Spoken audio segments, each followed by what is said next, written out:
Il expose lui aussi à la galerie Beauchamp, qui s'appelle Joseph-Pierre Bertrand. Il a commencé dans les arts visuels un peu sur le tard après une belle carrière en marketing.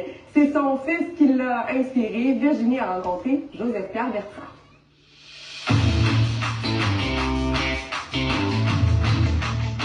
Joseph-Pierre, bonjour. Bonjour. Vous êtes un artiste peintre de la ville de Québec. Oui. Quel a été le moment déclencheur qui vous a fait réaliser que c'est la carrière que vous devez avoir? Ça remonte à longtemps, là, lorsque j'étais très jeune. Puis le seul média qu'il y avait pour se faire connaître, c'était la télévision. Puis là, je produisais des choses. Mais dans les années que je suis né, nos parents ne voulaient pas qu'on ait une carrière artistique. J'ai été comme étouffé pendant des années. J'ai fait mon cours en dessin d'architecture. Après ça, j'ai commencé en administration. J'arrive un jour avec un enfant à 51 ans. Le vrai déclencheur, c'est ça. C'est mon fils. Surtout mon fils qui voit qu'un homme, malgré un homme de 51 ans, peut aller avancer dans la vie. Chaque artiste peintre a sa personnalité. Quelle est la vôtre?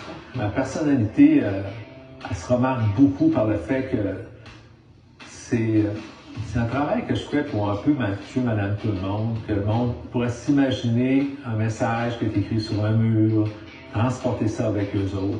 Moi, je suis beaucoup la démocratie dans l'art. Donner au monde la chance de l'art. Parlons maintenant de votre technique qui est très unique. On comprend que c'est comme un double tableau. Tu as raison. C'est que je produis l'œuvre au départ sur on appelle ça un papier Canson. Et sur ce papier-là, c'est l'œuvre principale.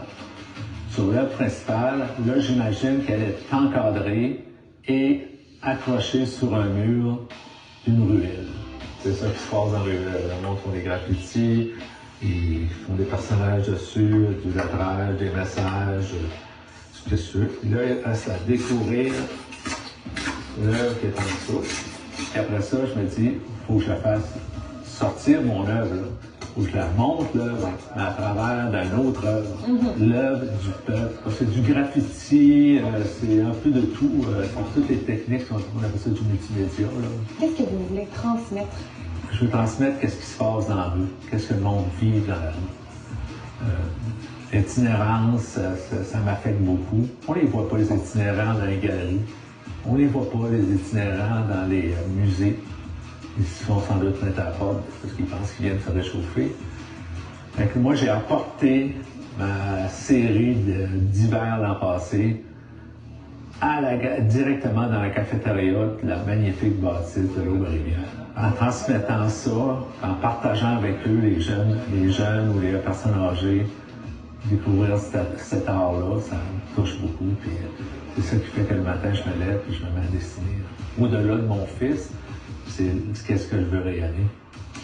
De s'associer avec la famille Beauchamp a été un vecteur, je pense, pour l'accessibilité. Tu sais qu'avec la famille Beauchamp, ben ça m'amène encore plus d'exposure. Ils ont 14 galeries. Grâce à eux, je suis exposé à Toronto, à Montréal et à Québec. Je suis très content d'être avec eux. Joseph-Pierre, ce fut un privilège d'entrer dans votre univers. Merci. Merci beaucoup à vous. J'espère que ça t'a inspiré du monde. Très bon. C'était officiellement le dernier reportage 2023 pour Plein Feu sur Québec.